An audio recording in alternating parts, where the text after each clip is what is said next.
नमस्कार दोस्तों, एक बार फिर से स्वागत है आपका Rajasthan GK trick YouTube channel पर। दोस्तों आज हम मॉडल पेपर नंबर 18 राजस्थान पशु परिचर भर्ती से संबंधित भाग अ से कुछ प्रश्न लेकर आए हैं। तो दोस्तों देरी ना करते हुए इस सेशन को शुरू करते हैं। तो अपना पहला प्रश्न हो जाएगा, पहले प्रश्न की ओर चलते अपन।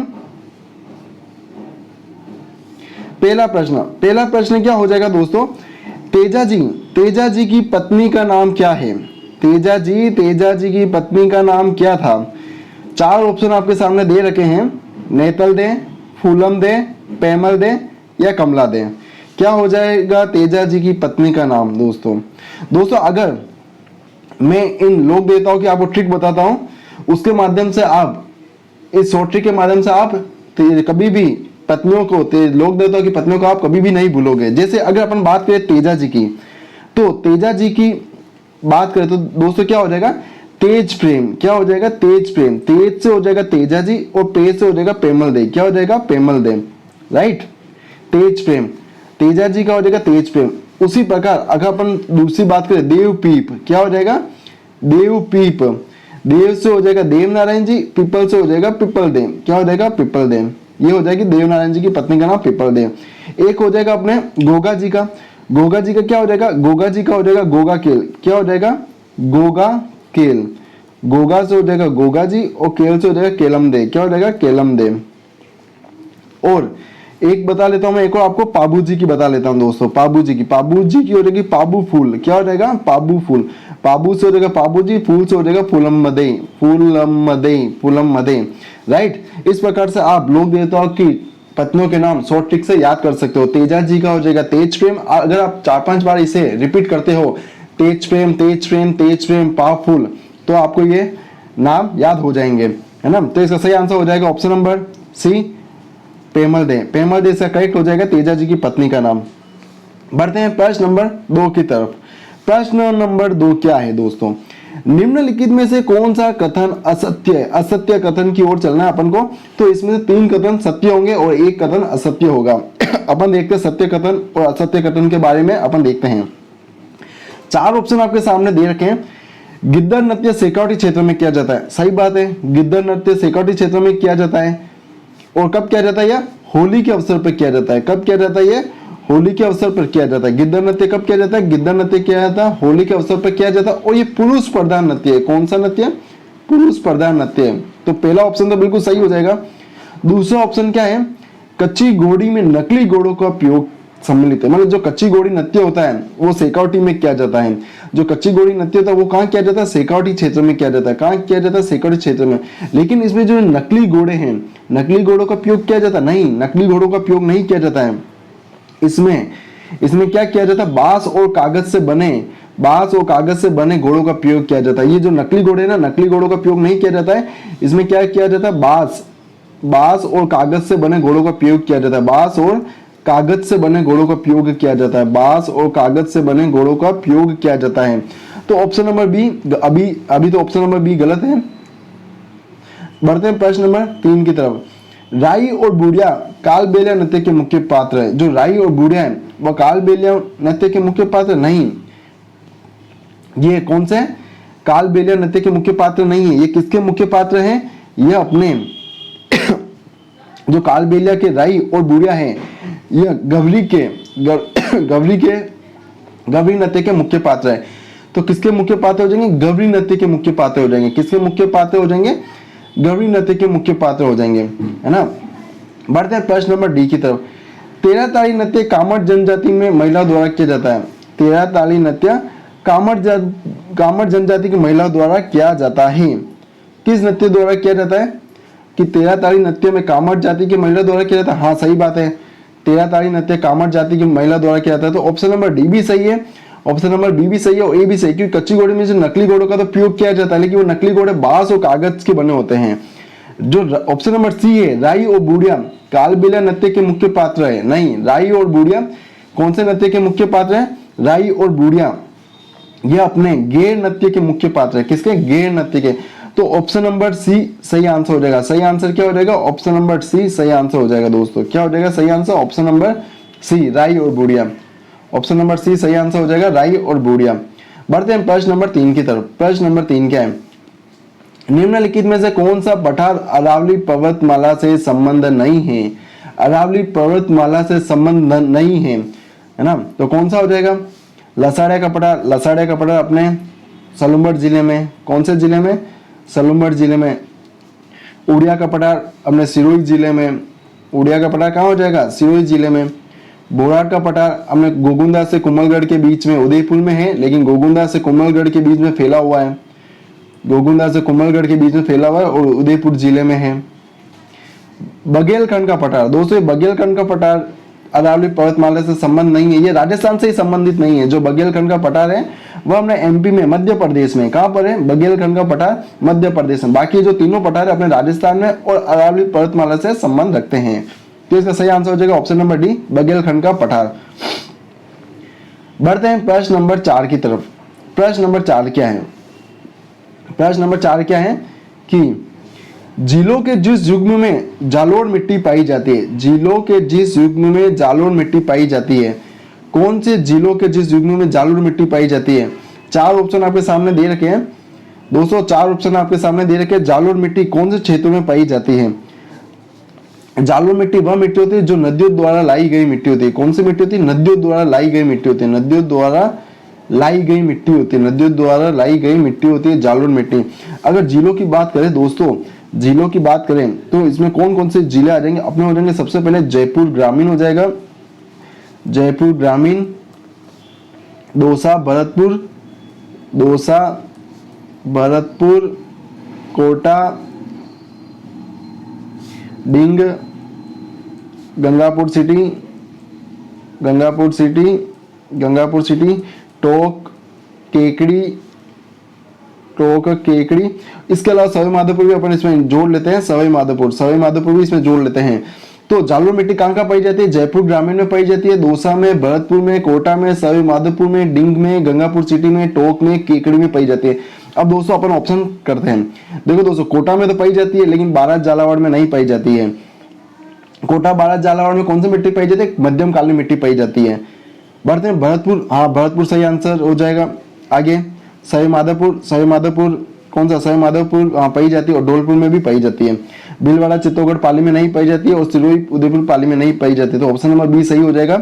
भरतपुर, सवाई माधोपुर और धौलपुर में पाई जाती है। और कोटा बारात झालावाड़ में कौन सी मिट्टी पाई जाती है? दक्षिण पूर्वी क्षेत्र में मध्यम कालीन मिट्टी पाई जाती है, वर्टिशोर मिट्टी ना। प्रश्न नंबर 5 की तरफ चलते हैं। ऑप्शन नंबर प्रश्न नंबर 5। प्रश्न नंबर 5 क्या है? निम्न में से किस युद्ध में महाराणा सांगा ने बाबर की सेना को पराजित किया था? बाबर की सेना को पराजित किया था, कब किया था? 16 फरवरी 1527 को परास्त किया था। 16 फरवरी 1527 को जो युद्ध हुआ था उस युद्ध का नाम क्या था? ऑप्शन आपके सामने, पानीपत का युद्ध, गागरा का युद्ध, खानवा का युद्ध या बयाना का युद्ध। कौन सा युद्ध हुआ था? 16 फरवरी 1527 को बयाना का युद्ध हुआ था दोस्तों। कौन सा युद्ध हुआ था? बयाना का युद्ध हुआ था। यह बयाना का युद्ध कब हुआ था? 16 फरवरी 1527 को हुआ था। किसके मध्य हुआ था? यह हुआ था सांगा वर्सेस बाबर के मध्य हुआ था। किसके मध्य हुआ था? सांगा वर्सेस बाबर के मध्य हुआ था। विजय कौन हुए थे? विजय हुए थे इसमें सांगा विजय हुए थे। जब बयाना का युद्ध हुआ था तो इस बयाना के युद्ध में सांगा विजय के बाद बयाना दुर्ग पर कब्जा कर दिया। किस पे? बयाना दुर्ग पर सांगा ने कब्जा कर दिया था। बयाना दुर्ग पर कब्जा कर दिया था। तो 16 फरवरी 1527 को कौन सा युद्ध हुआ था? बयाना का युद्ध हुआ था। कौन सा युद्ध हुआ था? बयाना का युद्ध हुआ। किसके मध्य हुआ था? सांगा वर्सेस बाबर के मध्य हुआ था। किसकी विजय हुई थी? सांगा की विजय हुई थी और विजय के बाद बयाना दुर्ग पर कब्जा कर दिया। तो सही आंसर हो जाएगा ऑप्शन नंबर डी, बयाना दुर्ग, बयाना का युद्ध। अपन बढ़ते हैं प्रश्न नंबर 6। प्रश्न नंबर 6 क्या है? स्वामी दयानंद सरस्वती का निर्माण कहाँ हुआ है? स्वामी दयानंद सरस्वती का निर्माण कहाँ हुआ है? 4 ऑप्शन आपके सामने, टंकारा, मुंबई, जोधपुर या अजमेर। दोस्तों कहाँ हुआ है? तो यह अजमेर में हुआ है। अजमेर की जो दासी थी नन्नी जान उन्होंने जहर पिलाकर जहर दे दिया था और दयानंद सरस्वती का निर्माण हो गया था। कहाँ हुआ था? अजमेर में हुआ था। दोस्तों दयानंद सरस्वती के बारे में अगर कुछ इंपॉर्टेंट फैक्ट देखते हैं तो दयानंद सरस्वती के बारे में अगर कुछ इंपॉर्टेंट फैक्ट देखते हैं तो दयानंद सरस्वती ने कौन से समाज की स्थापना की थी? इन्होंने आर्य समाज की स्थापना की थी दोस्तों। कौन से समाज की स्थापना की थी? इन्होंने आर्य समाज की स्थापना की थी बंबई में, बाद में फिर राजस्थान में भी की थी। बात करें इन दयानंद सरस्वती ने उदयपुर में परोपकारिणी सभा की स्थापना की। कौन सी सभा की स्थापना? परोपकारिणी सभा की स्थापना की थी उदयपुर में। कब की थी? 1883 में। कब की थी इन्होंने? 1883 में इन्होंने परोपकारिणी सभा की स्थापना की थी। परोपकारिणी सभा की स्थापना की थी 1883 में। एक इन्होंने ग्रंथ लिखा था, कौन सा ग्रंथ? सत्यार्थ, सत्यार्थ प्रकाश, सत्यार्थ प्रकाश। कौन सा प्रकाश? सत्यार्थ प्रकाश, जिसका प्रकाशन कहाँ किया था इन्होंने? अजमेर में किया था। जिसका प्रकाशन इन्होंने कहाँ किया था? अजमेर में किया था। कहाँ किया था दोस्तों? अजमेर में किया था। एक महत्वपूर्ण प्रश्न दोस्तों यहाँ से और बनता है कि राजस्थान में सर्वप्रथम दयानंद सरस्वती कहाँ पर आए थे? राजस्थान में सर्वप्रथम दयानंद सरस्वती करौली जिले में आए थे, अतिथि के रूप में आए थे। करौली जिले में आए थे, अतिथि के रूप में आए थे। तो इसका सही आंसर हो जाएगा ऑप्शन नंबर डी, अजमेर। प्रश्न नंबर 7 क्या है? 1908 में जयपुर में वर्धमान विद्यालय की स्थापना किसने की थी? जो 1908 में जयपुर में जो वर्धमान विद्यालय की स्थापना किसने की थी? 4 ऑप्शन आपके सामने, विजय सिंह पथिक, टीकाराम पालीवाल, अर्जुन लाल सेठी या हीरालाल बहादुर। क्या हो जाएगा इसका सही आंसर? अर्जुन लाल सेठी दोस्तों, अर्जुन लाल सेठी हो जाएगा इसका सही आंसर। जो वर्धमान विद्यालय, ये वर्धमान विद्यालय कहाँ पर है? वर्धमान विद्यालय अपने जयपुर में। और अर्जुन लाल सेठी का जन्म भी जयपुर में ही हुआ है। अर्जुन लाल सेठी का जन्म भी जयपुर में हुआ है और वर्धमान विद्यालय भी जयपुर में।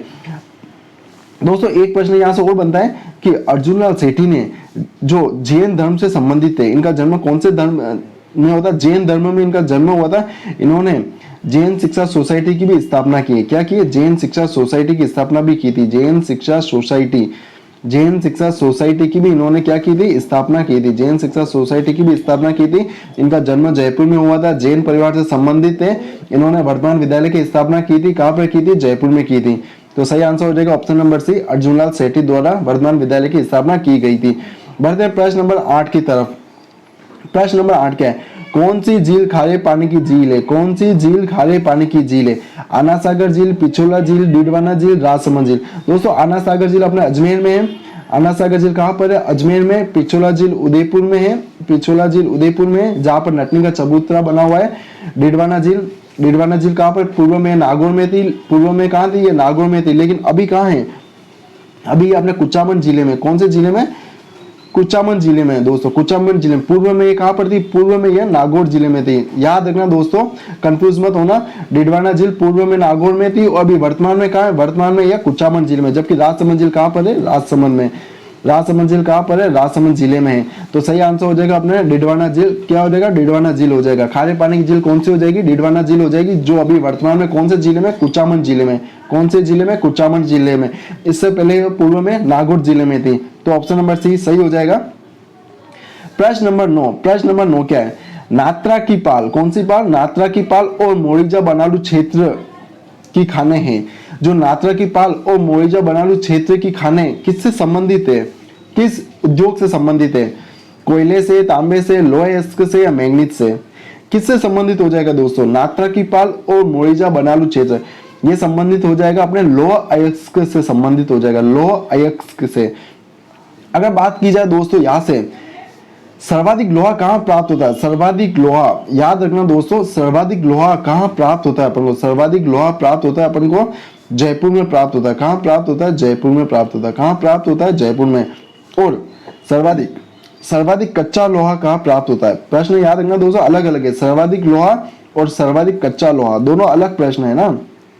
सर्वाधिक लोहा और सर्वाधिक कच्चा लोहा कहाँ प्राप्त होता है? यह प्राप्त होता है जयपुर ग्रामीण में प्राप्त होता है। कहाँ प्राप्त होता है? जयपुर ग्रामीण में प्राप्त होता है। जबकि सर्वाधिक लोहा जयपुर में प्राप्त होता है, सर्वाधिक कच्चा लोहा जयपुर ग्रामीण में प्राप्त होता है। बात करें दोस्तों, एक प्रश्न पूछे कि ये मोरिजा बनालू क्षेत्र कहाँ पर स्थित है? मोरिजा बनालू क्षेत्र कहाँ पर स्थित है? ये हमने जयपुर ग्रामीण में स्थित है। कहाँ पर स्थित है? जयपुर ग्रामीण में स्थित है। कहाँ पर स्थित है? जयपुर ग्रामीण में। मोरिजा बनालू क्षेत्र जयपुर ग्रामीण में स्थित है। जबकि नात्रा की पाल पहले उदयपुर में थी, लेकिन अभी कौन से जिले में? अभी सलूमर जिले में। कौन से जिले में? सलूमर जिले में। जो नात्रा की पाल है सलूमर जिले में। कहाँ पर है? सलूमर जिले में है ना। याद रखना दोस्तों, नात्रा की पाल सलूमर जिले में और मोरिजा बनालू क्षेत्र जयपुर ग्रामीण में। दोनों याद रखना दोस्तों ना, और दोनों लोहे अयस्क की खान है। प्रश्न नंबर 10 क्या है? विलय पत्र पर हस्ताक्षर करते समय किसने कहा था कि मैं अपने डेढ़ वारंट पर हस्ताक्षर कर रहा हूं?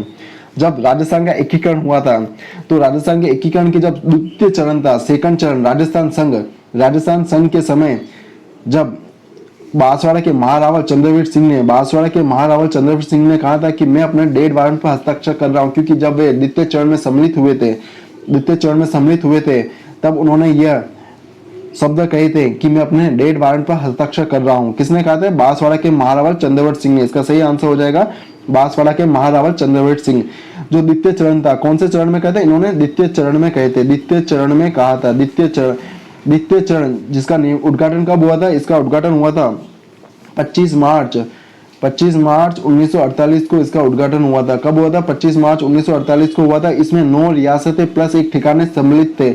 9 रियासतें और एक ठिकाना सम्मिलित थे। 9 रियासतों की बात करें दोस्तों, क्या हो जाएगा? बाबू जाड़ू की को पसाटो। बा से बांसवाड़ा, बू से बूंदी, जा से झालावाड़, डू से डूंगरपुर, की से किशनगढ़, को से कोटा, प से प्रतापगढ़, सा से शाहपुरा और टो से टोक हो जाएगा। पुनः सुनना एक बार दोस्तों, बा से बांसवाड़ा, बू से बूंदी, जा से झालावाड़, डू से डूंगरपुर, की से किशनगढ़, को से कोटा, प से प्रतापगढ़, सा से शाहपुरा और टो से टोक। बाबू जाड़ू की को पसाटो। जबकि एक ठिकाना था, कौन सा ठिकाना था? एक ठिकाना सम्मिलित किया गया था। कौन सा ठिकाना? कुशलगढ़ ठिकाना, जो बांसवाड़ा जिले का था ना। यहाँ से दोस्तों इतने प्रश्न तो आपको याद रखने ही है द्वितीय चरण के बारे में। आगे अपन बात करें दोस्तों, तो प्रश्न नंबर 11 क्या है? रेगिस्तान का जल महल किसे कहा जाता है? रेगिस्तान का जल महल किसे कहा जाता है? 4 ऑप्शन है आपके सामने। सराड़ा पानी की बावड़ी, बाटुंडा का कुआं बाड़मेर, रानी जी की बावड़ी, या महिला बाग जालरा जोधपुर। क्या हो जाएगा? बाटुंडा का कुआं बाड़मेर को कहा जाता है। बाटुंडा का कुआं बाड़मेर को कहा जाता है। रेगिस्तान का जल महल किसे कहा जाता है? बाटुंडा का कुआं बाड़मेर को कहा जाता है। जो बाटुंडा का कुआं बाड़मेर है, ये दोस्तों इस जगह बाड़मेर को हटा लेना दोस्तों, ये बाड़मेर नहीं है, बालोतरा जिले में। पूर्व में ये बाड़मेर में था, लेकिन अभी वर्तमान में ये बालोतरा जिले में। इस जगह आप करेक्शन करना दोस्तों, बाटुंडा का कुआं अभी बालोतरा में है ना। बाटुंडा का कुआं बालोतरा में, जिसे रेगिस्तान का जल महल कहा जाता है। सही आंसर हो जाएगा ऑप्शन नंबर बी, बाटुंडा का कुआं बालोतरा। प्रश्न नंबर 12 क्या है? नाथ द्वारा जिसमें श्रीनाथ जी की प्रतिमा के पीछे छज्जा होता है के लिए प्रयुक्त चित्रित कहलाता है।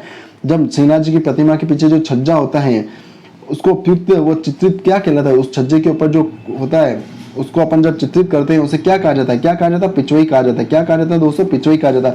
पिचवई क्या होता है? एक बड़े आकार का एक कपड़ा होता है। क्या होता है दोस्तों? एक बड़े आकार का कपड़ा होता है। उस कपड़े के पर्दे पर चित्र बनाया जाता है। उस कपड़े के पर्दे पर क्या चित्र बनाया जाता है? उसे पिचवई कहा जाता है। बात करें अगर दोस्तों नाथ द्वारा शैली की अगर मैं बात करता हूँ, तो नाथ द्वारा शैली में हल्के पीले रंग का प्रयोग किया जाता है। हल्के पीले रंग का प्रयोग किया जाता है। और नाथ द्वारा शैली के चित्रकार हो जाएंगे नारायण, चतुर्भुज, घासीराम और उदयराम जी। ये नाथ द्वारा चित्रकार शैली के चित्रकार हैं, है ना। अपन बढ़ते हैं प्रश्न नंबर 13 की ओर। प्रश्न नंबर 13, संगमरमर की मूर्तियां राजस्थान में कहां बनती है दोस्तों? संगमरमर की मूर्तियां राजस्थान में कहां बनती है? 4 ऑप्शन आपके सामने है, जयपुर, किशनगढ़, बांसवाड़ा, उदयपुर। संगमरमर की मूर्तियां राजस्थान में कहां बनती है? संगमरमर की मूर्तियां राजस्थान में बनती है, जयपुर में बनती है दोस्तों। कहां बनती है? जयपुर में बनती है। जयपुर। और कौन से संगमरमर की मूर्तियां बनती है? सफेद संगमरमर की मूर्तियां कहां बनती है? जयपुर में बनती है। जबकि बांसवाड़ा की बात करें दोस्तों, तो बांसवाड़ा में काले संगमरमर की मूर्तियां बनती है। कौन से संगमरमर की मूर्तियां बनती है? काले संगमरमर की मूर्तियां कहां बनती है? बांसवाड़ा जिले में बनती है। जबकि लाल पत्थर से बनी कहां बनती है? लाल पत्थर के संगमरमर कहां बनता है? या अलवर में बनता है। कहां बनता है लाल पत्थर का संगमरमर? अलवर के थाना गांजी में बनता है। लाल पत्थर से निर्मित संगमरमर। दोस्तों इन संगमरमर की मूर्तियां बनाने वालों को क्या कहा जाता है? सिलावट कहा जाता है। सिलावट क्या कहा जाता है? सिलावट कहा जाता है। जो संगमरमर की मूर्तियां बनाते हैं उसे क्या कहा जाता है? सिलावट कहा जाता है। तो दोस्तों प्रश्न याद रखना, सिलावट किसे कहा जाता है? सिलावट उसे कहा जाता है जो संगमरमर की मूर्तियां बनाता है। अपने प्रश्न नंबर 13 का सही आंसर हो जाएगा ऑप्शन नंबर ए, जयपुर। प्रश्न नंबर 14 क्या है? संत पीपाजी की गुफा कहाँ स्थित है? संत पीपाजी की गुफा कहाँ स्थित है? 4 ऑप्शन आपके सामने है, गागोन, पिपाड़, टोड़ा या धनेरा। कहाँ पर स्थित हो जाएगी संत पीपाजी की गुफा? यह हो जाएगी टोड़ा जिले में, टोड़ा में स्थित हो जाएगी। कहाँ पर स्थित हो जाएगी? टोड़ा में। संत पीपाजी, इनका पूर्व नाम की बात करें तो इनका पूर्व नाम क्या था? प्रताप सिंह खींची था दोस्तों। क्या नाम था इनका? प्रताप सिंह खींची नाम से जाने जाते थे। बाद में इनका नाम संत पीपाजी हो गया। संत पीपाजी दर्जी समुदाय के आराध्य देव है दोस्तों। कौन से? दर्जी समुदाय के आराध्य देव होते हैं। दर्जी समुदाय के आराध्य देव है। इनकी छतरी की बात पूछे तो इनकी छतरी कहाँ पर है? इनकी छतरी गागरोन दुर्ग में है। और इनकी छतरी गागरोन दुर्ग में। मंदिर की बात करें दोस्तों तो मंदिर कहाँ हो जाएगा? मंदिर हो जाएगा बालोतरा में। मंदिर कहाँ हो जाएगा? बालोतरा के समदड़ी नामक स्थान पर है। और कौन सी नदी के किनारे? लूनी नदी के किनारे स्थित है। इनका मंदिर हो जाएगा बालोतरा जिले में समदड़ी नामक स्थान पर और लूनी नदी के किनारे स्थित है। लूनी नदी के किनारे स्थित है। सही आंसर हो जाएगा ऑप्शन नंबर सी, टोड़ा। बढ़ते हैं प्रश्न नंबर 15 की ओर। प्रश्न नंबर 15 क्या है? राजस्थान में भेड़ ऊन शिक्षण संस्थान कहाँ है? राजस्थान में भेड़ ऊन शिक्षण संस्थान कहाँ पर स्थित है? बीकानेर, जोधपुर, बाड़मेर, जयपुर। कहाँ पर स्थित हो जाएगा? यह में स्थित हो जाएगा जयपुर जिले में स्थित हो जाएगा भेड़ ऊन शिक्षण संस्थान। सही हो जाएगा ऑप्शन नंबर डी। प्रश्न नंबर 16 क्या है? हाईटेक प्रिसीजन ग्लास फैक्ट्री कहाँ पर स्थित है? हाईटेक प्रिसीजन ग्लास फैक्ट्री कहाँ पर स्थित है? तो ये हो जाएगा अपने बी ऑप्शन, धौलपुर में स्थित है। कहाँ पर स्थित है? धौलपुर में स्थित है। प्रश्न नंबर 17 कहाँ हो जाएगा? प्रश्न नंबर 17 की बात करते हैं दोस्तों। इसका आंसर आप सही कर देना। जो हाईटेक प्रिसीजन ग्लास है ये कहाँ पर स्थित है? धौलपुर में स्थित है। कहाँ पर स्थित है? धौलपुर में स्थित है। जो आंसर गलत दे रखा है इसको मैं करेक्शन करके भेज दूंगा पीडीएफ शीट में ना। आंसर अभी धौलपुर सही है अपना। प्रश्न नंबर 17 की बात करते हैं अपन। हाल ही में केंद्रीय सूचना आयुक्त द्वारा मुख्य सूचना आयुक्त किसे नियुक्त किया गया है? केंद्रीय सूचना आयुक्त द्वारा मुख्य सूचना आयुक्त किसे नियुक्त किया गया है? अभी जो इलेक्शन चल रहे हैं इसके लिए केंद्रीय सूचना आयोग द्वारा मुख्य सूचना आयुक्त किसे नियुक्त किया गया है?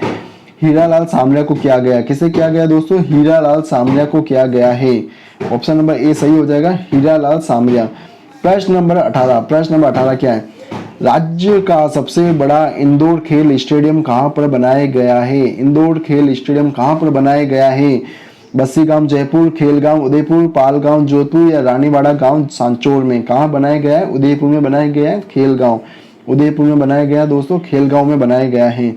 प्रश्न नंबर 19 की ओर चलते हैं। प्रश्न नंबर 19 क्या है?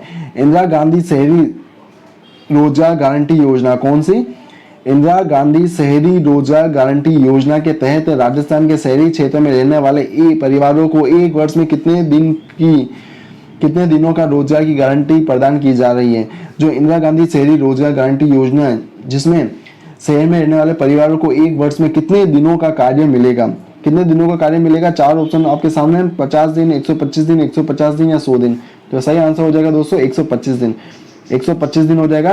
पूर्व में कितना दिन था? 100 दिन था, लेकिन बजट 2023-24 में बजट 2023-24 में इसे कितना कर दिया गया? 125 दिन कर दिया गया है दोस्तों। कितना कर दिया गया है? 125 दिन कर दिया गया है।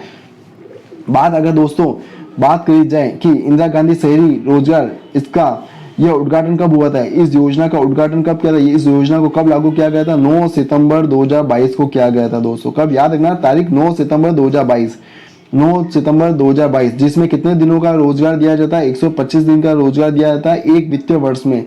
एक वित्तीय वर्ष में दिया जाता है। और एक वित्तीय वर्ष कब से स्टार्ट होता है? 1 अप्रैल से लगाकर 31 मार्च, यानी अप्रैल से लगाकर मार्च तक 125 दिन का इनको रोजगार दिया जाएगा। 125 दिन का रोजगार दिया जाएगा, जिसमें उम्र की बात करें दोस्तों, कौन पंजीकृत कर सकते हैं? तो 18 साल से 60 वर्ष तक की उम्र के लोग पंजीकृत होंगे। 18 वर्ष से 60 साल की उम्र तक के लोग पंजीकृत होंगे। इसका उद्देश्य क्या है कि शहरी क्षेत्रों में जो परिवार रहते हैं उन्हें एक वित्तीय वर्ष में गारंटी शुदा रोजगार उपलब्ध कराया जाएगा, जो 125 दिन का होगा, जिसका लागू हुआ था ये 9 सितंबर 2022 को। कौन इसमें पंजीकृत हो सकते हैं? 18 से 60 वर्ष तक की उम्र के लोग पंजीकृत हो सकते हैं। इसके लिए जन आधार कार्ड होना चाहिए दोस्तों, जन आधार कार्ड होना चाहिए। अपना सही आंसर हो जाएगा 125 दिन, बी ऑप्शन। बढ़ते हैं प्रश्न नंबर 20 की तरफ। प्रश्न नंबर 20 क्या है दोस्तों? Indira Gandhi urban employment guarantee Yojana, Indira Gandhi urban employment guarantee Yojana शहरी क्षेत्र के आर्थिक सहारे के लिए निम्नलिखित में से किस योजना के अनुरूप शुरू की गई थी? जो इंदिरा गांधी योजना शुरू की गई थी वह किस योजना के अनुरूप शुरू की गई थी? मनरेगा के, पीएमजीवाई के, डीएवाई के या आरजीजेवाई के? किस योजना के अंतर्गत की गई थी? तो ये की गई थी हमने मनरेगा के तहत, मनरेगा के अनुरूप ही ये Indira Gandhi urban employment guarantee योजना शुरू की गई थी। ऑप्शन ए सही हो जाएगा। दोस्तों इस जो इंदिरा गांधी शहरी योजना है, इसमें जो मजदूरी होती है, इस मजदूरी को 3 कैटेगरी में बांटा गया है। मजदूरी को कितनी कैटेगरी में बांटा गया? मजदूरी को 3 कैटेगरी में बांटा गया है। कितनी कैटेगरी में बांटा गया? 3 कैटेगरी में बांटा गया है। बात करें कितने रुपए, एक हो जाएगा 200, कितना हो जाएगा अपन यहाँ करते, एक हो जाएगा अपने 259 रुपए। 259 रुपए किसको मिलेंगे? अकुशल कर्मचारी को मिलेंगे। अकुशल कर्मचारी, जो अकुशल कर्मचारी होगा, अकुशल श्रमिक होगा, श्रमिक बोल देते हैं, अकुशल श्रमिक को 259 रुपए मिलेंगे। जबकि 271 रुपए किसे मिलेंगे? अर्धकुशल, जो सेमी स्किल होगा, अर्ध श्रमिक होगा, जो सेमी स्किल होगा, अर्ध श्रमिक, जिसे 271 रुपए मिलेंगे, 271। जबकि कुशल को कितने मिलेंगे? 284, 284 रुपए मिलेंगे कुशल श्रमिक को। जो स्किल्ड होगा कुशल श्रमिक, जो स्किल्ड होगा उसे कितने मिलेंगे? 284। बात करें दोस्तों कि इंदिरा गांधी शहरी योजना को मैं पूरा आपको एक बार पुनः रिवीजन करवाता हूँ। इंदिरा गांधी शहरी योजना जो कब लागू की गई थी? 9 सितंबर 2022 को लागू की गई थी। कब लागू की गई थी? 9 सितंबर 2022 को लागू की गई थी। जिसका उद्देश्य क्या था? जिसका उद्देश्य था कि शहरी क्षेत्र में गरीब परिवारों को एक वित्तीय वर्ष में गारंटी शुदा रोजगार उपलब्ध कराया जाएगा। कितने दिनों का? 125 दिनों का उपलब्ध कराया जाएगा। जिसमें पंजीकृत कौन हो सकते हैं? 18 से 60 वर्ष तक की उम्र के लोग पंजीकृत हो सकते हैं। जिसका मुख्य उद्देश्य क्या था? जिसका मुख्य उद्देश्य था कि पर्यावरण कार्य, क्या कार्य करना था? पर्यावरण संरक्षण का कार्य करना था, जल संरक्षण का कार्य है, स्वच्छता एवं सैनिटेशन का कार्य करना है, सेवा संबंधी कार्य है, हेरिटेज संरक्षण का कार्य और अन्य कई प्रकार के कार्य करने पड़ते हैं इस रोजगार गारंटी योजना में। बात करें दोस्तों मजदूरी की, बात करें तो इसमें मजदूरी की 3 कैटेगरी रखी गई है। अकुशल श्रमिक, अर्धकुशल श्रमिक और कुशल श्रमिक। अकुशल जो हेल्पर होते हैं 259 उनको पैसा मिलता है, कितना मिलता है? 259 रुपए मिलता है। अर्धकुशल जो सेमी स्किल्ड होते हैं उनकी मजदूरी कितनी है? 271। और जो स्किल्ड होते हैं उनकी मजदूरी 284 यानी 284 मजदूरी रखी गई है। दोस्तों अगर हमारा वीडियो आपको पसंद आए तो इस वीडियो को अधिक से अधिक लाइक करें दोस्तों, और शेयर करना ना भूलें दोस्तों। अगर जो फ्रेंड्स हमारे चैनल पर अभी तक नए हैं, जिन्होंने हमारे चैनल को सब्सक्राइब नहीं किया, तो दोस्तों एक बार सब्सक्राइब कर दीजिए। और जिन्होंने टेलीग्राम ग्रुप से अभी तक नहीं जुड़े हैं दोस्त, तो वो टेलीग्राम ग्रुप से जुड़ जाइए, क्योंकि वहां पर इन वीडियो की प्रतिदिन आपको PDF अवेलेबल करा दी जाती है। Thank you friends.